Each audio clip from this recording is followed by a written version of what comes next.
تفسیر تفہیم القرآن سورۃ الاخلاص نمبر 112 سورہ کا تعارف۔ الاخلاص اس سورہ کا محض نام ہی نہیں ہے بلکہ اس کے مضمون کا عنوان بھی ہے، کیونکہ اس میں خالص توحید بیان کی گئی ہے۔ قرآن مجید کی دوسری سورتوں میں تو بالعموم کسی ایسے لفظ کو ان کا نام قرار دیا گیا ہے جو انہیں وارد ہوا ہو، لیکن اس سورہ میں لفظ اخلاص کہیں وارد نہیں ہوا ہے۔ اس کو یہ نام اس کے معنی کے لحاظ سے دیا گیا ہے۔ جو شخص بھی اس کو سمجھ کر اس کی تعلیم پر ایمان لے آئے گا وہ شرک سے خلاصی پا جائے گا۔ اس کے مکی اور مدنی ہونے میں اختلاف ہے، اور یہ اختلاف ان روایت کی بنا پر ہے جو اس کے سبب نزول کے بارے میں منقول ہوئی ہے۔ ذیل میں ہم ان کو سلسلہ وار درج کرتے ہیں۔ نمبر 1، حضرت عبداللہ بن مسعود رضی اللہ تعالیٰ عنہ کی روایت ہے کہ قریش کے لوگوں نے رسول اللہ صلی اللہ علیہ وسلم سے کہا کہ اپنے رب کا نسب ہمیں بتائیے۔ اس پر یہ صورت نازل ہوئی۔ اہل عرب کا قاعدہ تھا کہ جب وہ کسی اجنبی شخص سے تعارف حاصل کرنا چاہتے تو کہتے تھے ان سے بولنا، اس کا نسب ہمیں بتاؤ، کیونکہ ان کے ہاں تعارف میں سب سے پہلی چیز جو دریافت طلب ہوتی تھی وہ یہ تھی کہ اس کا نسب کیا ہے اور وہ کس قبیلے سے تعلق رکھتا ہے۔ اسی لیے انہوں نے جب رسول اللہ صلی اللہ علیہ وسلم سے یہ پوچھنا چاہا کہ آپ کا رب کون ہے اور کیسا ہے، تو انہوں نے کہا انسب لنا ربک، یعنی اپنے رب کا نسب ہمیں بتائیے۔ نمبر 2، ابو العالیہ نے حضرت ابی بن کعب رضی اللہ تعالیٰ عنہ کے حوالے سے بیان کیا ہے کہ مشرکین نے رسول اللہ صلی اللہ علیہ وسلم سے کہا کہ اپنے رب کا نسب ہمیں بتائیے۔ اس پر اللہ تعالیٰ نے یہ سورہ مبارکہ نازل فرمائی۔ ترمذی نے اسی مضمون کی ایک روایت ابو العالیہ سے نقل کی ہے جس میں حضرت ابی بن کعب کا حوالہ نہیں ہے اور اسے صحیح تر کہا ہے۔ نمبر 3، حضرت جابر بن عبداللہ رضی اللہ تعالیٰ عنہ کا بیان ہے کہ ایک اعرابی نے، اور بعض روایت ہے کہ لوگوں نے نبی صلی اللہ علیہ وسلم سے کہا کہ اپنے رب کا نسب ہمیں بتائیے۔ اس پر اللہ تعالیٰ نے یہ سورت نازل فرمائی۔ نمبر 4، اکرمہ نے ابن عباس رضی اللہ عنہما سے روایت نقل کی ہے کہ یہودیوں کا ایک گروہ رسول اللہ صلی اللہ علیہ وسلم کی خدمت میں حاضر ہوا جس میں کعب بن اشرف اور حیی بن اخطب وغیرہ شامل تھے، اور انہوں نے کہا اے محمد صلی اللہ علیہ وسلم، ہمیں بتائیے کہ آپ کا وہ رب کیسا ہے جس نے آپ کو بھیجا ہے۔ اس پر اللہ تعالیٰ نے یہ سورہ مبارکہ نازل فرمائی۔ ان کے علاوہ مزید چند روایات ابن تیمیہ نے اپنی تفسیر سورہ اخلاص میں نقل کی ہے جو یہ ہے۔ نمبر 5، حضرت انس رضی اللہ تعالیٰ عنہ کا بیان ہے کہ خیبر کے کچھ یہودی رسول اللہ صلی اللہ علیہ وسلم کی خدمت میں حاضر ہوئے اور انہوں نے کہا اے ابو القاسم، اللہ نے ملائکہ کو نور حجاب سے، آدم کو مٹی کے سڑے ہوئے گارے سے، ابلیس کو آگ کے شعلے سے، آسمان کو دھوئیں سے اور زمین کو پانی کی جھاگ سے بنایا۔ اب ہمیں اپنے رب کے متعلق بتائیے کہ وہ کس چیز سے بنا ہے۔ رسول اللہ صلی اللہ علیہ وسلم نے اس بات کا کوئی جواب نہ دیا۔ پھر جبرائیل علیہ السلام آئے اور انہوں نے کہا کہ اے محمد، ان سے کہیے واللہ احد۔ نمبر 6، عامر بن طفیل نے حضور صلی اللہ علیہ وسلم سے کہا کہ اے محمد، آپ کس چیز کی طرف ہمیں بلاتے ہیں؟ آپ نے فرمایا اللہ کی طرف۔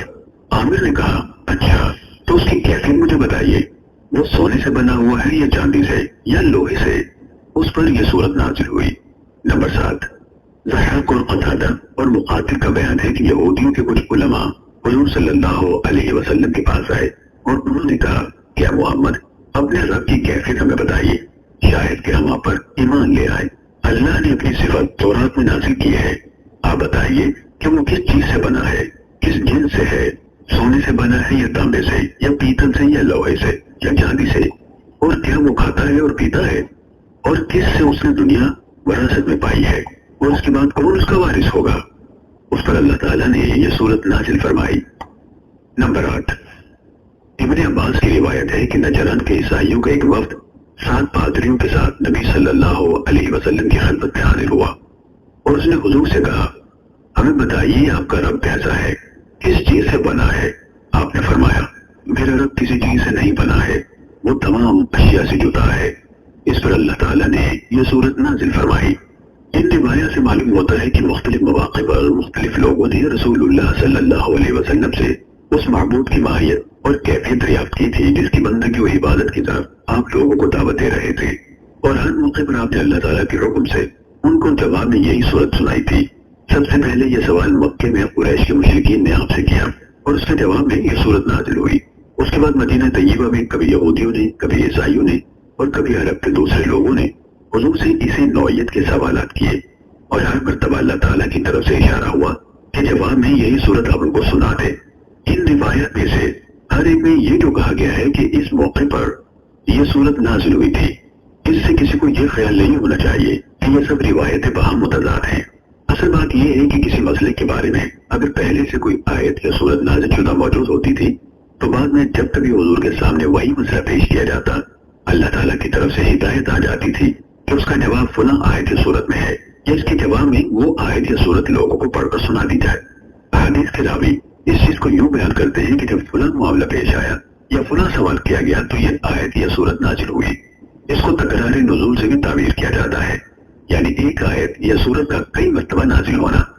بس صحیح بات یہ ہے کہ یہ صورت دراصل مکی ہے، بلکہ اس کے مضمون پر غور کرنے سے محسوس ہوتا ہے کہ یہ مکے کی بھی ابتدائی دور میں نازل ہوئی ہے، جب اللہ تعالیٰ کی ذات و صفات کے بیان میں قرآن کی مفصل آیات ابھی نازل نہیں ہوئی تھی، اور رسول اللہ صلی اللہ علیہ وسلم کی دعوت اللہ کو سن کر لوگ یہ معلوم کرنا چاہتے تھے کہ آخر آپ کا وہ رب ہے کیسا جس کی بندگی و عبادت کی طرف آپ لوگوں کو بلا رہے ہیں۔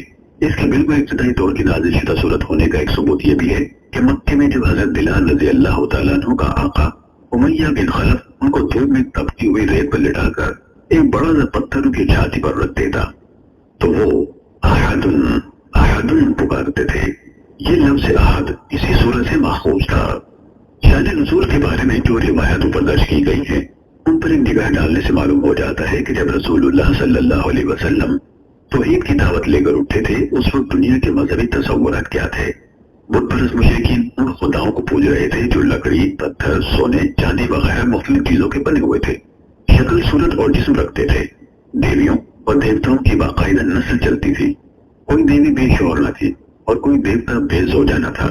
ان کو کھانے پینے کی ضرورت بھی لاحق ہوتی تھی اور ان کے پرستار ان کے لیے اس کا انتظام کرتے تھے۔ مشرکین کی ایک بڑی تعداد اس بات کے قائل تھی کہ خدا انسانی شکل میں ظہور کرتا ہے اور کچھ لوگ اس کے اوتار ہوتے ہیں۔ عیسائی اگرچہ ایک خدا کو ماننے کے مدعی تھے مگر ان کا خدا بھی کم از کم ایک بیٹا تو رکھتا ہی تھا، اور باپ بیٹے کے ساتھ خدائی میں روح القدس کو بھی حصہ دار ہونے کا شرف حاصل تھا۔ حتیٰ کہ خدا کی ماں بھی ہوتی تھی اور اس کی ساس بھی۔ یہودی بھی ایک خدا کو ماننے کا دعویٰ کرتے تھے مگر ان کا خدا بھی مادیت اور جسمانیت اور دوسری انسانی صفات سے خالی نہ تھا۔ وہ ٹہلتا تھا، انسانی شکل میں نمودار ہوتا تھا، اپنے کسی بندے سے کشتی میں لڑ لیتا تھا اور ایک عدد بیٹے یعنی عزیر کا باپ بھی تھا۔ ان مذہبی گروہوں کے علاوہ مجوسی آتش پرست تھے اور سابی ستارہ پرست۔ اس حالت میں جب اللہ وحدہ لا شریک کو ماننے کی دعوت لوگوں کو دی گئی تو ان کے ذہن میں یہ سوالات پیدا ہونا ایک لازمی امر تھا کہ وہ رب ہے کس قسم کا جسے تمام ارباب اور معبودوں کو چھوڑ کر تنہا ایک ہی رب اور معبود تسلیم کرنے کی دعوت دی جا رہی ہے۔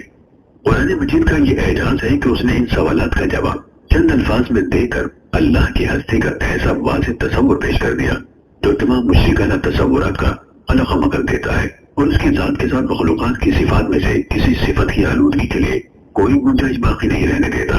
یہی وجہ ہے کہ رسول اللہ صلی اللہ علیہ وسلم کی نگاہ میں اس صورت کی بڑی عظمت تھی اور آپ مختلف طریقوں سے مسلمانوں کو اس کی اہمیت محسوس کراتے تھے تاکہ وہ کثرت سے اس کو پڑھیں اور عوام الناس میں اسے پھیلائیں، کیونکہ یہ اسلام کے اولین بنیادی عقیدے یعنی توحید کو 4 ایسے مختصر فقروں میں بیان کر دیتی ہے جو فوراً انسان کے ذہن نشین ہو جاتے ہیں اور آسانی سے زبانوں پر چڑھ جاتے ہیں۔ حدیث میں کثرت سے یہ روایت بیان ہوئی ہے کہ حضور نے مختلف مواقع پر مختلف طریقوں سے لوگوں کو بتایا کہ یہ صورت 1/3 قرآن کے برابر ہے۔ بخاری، مسلم، ابو داود، نسائی، ترمذی، ابن ماجہ، مسند احمد، طبرانی وغیرہ میں اس مضمون کی متعدد احادیث ابو سعید خدری، ابو ہریرہ، ابو ایوب انصاری، ابو دردہ، معاذ بن جبل، جابر بن عبداللہ، ابی بن کعب، ام کلثوم بنت عقبہ بن ابی معیط، ابن عمر، ابن مسعود، قتادہ بن نعمان، انس بن مالک اور ابو مسعود رضی اللہ تعالی عنہ اجمعین سے منقول ہوئی ہے۔ مفسرین نے حضور کے ارشاد کی بہت سی توجیحات بیان کی ہیں مگر ہمارے نزدیک سیدھی اور صاف بات یہ ہے کہ قرآن مجید جس دین کو پیش کرتا ہے اس کی بنیاد 3 عقیدے ہیں، ایک توحید، دوسرے رسالت، تیسرے آخرت۔ یہ سورت چونکہ خالص توحید کو بیان کرتی ہے اس لیے رسول اللہ صلی اللہ علیہ وسلم نے اس کو 1/3 قرآن کے برابر قرار دیا۔ حضرت عائشہ رضی اللہ تعالیٰ عنہ کی یہ روایت بخاری اور مسلم اور بعض دوسری کتب حدیث میں نقل ہوئی ہے کہ رسول اللہ صلی اللہ علیہ وسلم نے ایک صاحب کو ایک مہم پر سردار بنا کر بھیجا اور اس پورے سفر کے دوران میں ان کا مستقل طریقہ یہ رہا کہ ہر نماز میں وقل هو اللہ احد پر قرات ختم کرتے تھے۔ واپسی پر ان کے ساتھیوں نے حضور سے اس کا ذکر کیا۔ آپ نے فرمایا ان سے پوچھو کہ وہ ایسا کیوں کرتے تھے۔ ان سے پوچھا گیا تو انہوں نے کہا کہ اس میں رحمان کی صفت بیان کی گئی ہے، اس لیے اس کا پڑھنا مجھے بہت محبوب ہے۔ حضور نے یہ بات سنی تو لوگوں سے فرمایا ان کو خبر دے دو کہ اللہ انہیں محبوب رکھتا ہے۔ اس سے ملتا جلتا واقعہ بخاری میں حضرت انس سے مروی ہے۔ وہ فرماتے ہیں کہ انصار میں سے ایک صاحب مسجد قباء میں نماز پڑھاتے تھے اور ان کا طریقہ یہ تھا کہ ہر رکعت میں پہلے قل هو اللہ پڑھتے پھر کوئی اور سورت تلاوت کرتے۔ لوگوں نے اس پر اعتراض کیا اور اسے کہا کہ یہ تم کیا کرتے ہو کہ قل هو اللہ پڑھنے کے بعد اسے کافی نہ سمجھ کر اور سورتوں کے ساتھ ملا لیتے ہو، یہ ٹھیک نہیں ہے۔ یا تو صرف اسی کو پڑھو اور یا اسے چھوڑ کر کوئی اور سورت پڑھو۔ انہوں نے کہا میں اسے نہیں چھوڑ سکتا، تم چاہو تو میں نماز تمہیں پڑھاؤں ورنہ امامت چھوڑ دوں۔ لیکن لوگ ان کی جگہ کسی اور کو امام بنانا بھی پسند نہیں کرتے تھے۔ آخر کار معاملہ حضور صلی اللہ علیہ وسلم کے سامنے پیش کیا گیا۔ آپ نے ان سے پوچھا کہ تمہارے ساتھ جو کچھ چاہتے ہیں اسے قبول کرنے میں تم کو کیا امر مانے ہے؟ تمہیں ہر رکعت میں یہ سورت پڑھنے پر کس چیز نے آمادہ کیا؟ انہوں نے عرض کیا مجھے اس سے بہت محبت ہے۔ آپ نے فرمایا اس سورت سے تمہاری محبت نے تمہیں جنت میں داخل کر دیا۔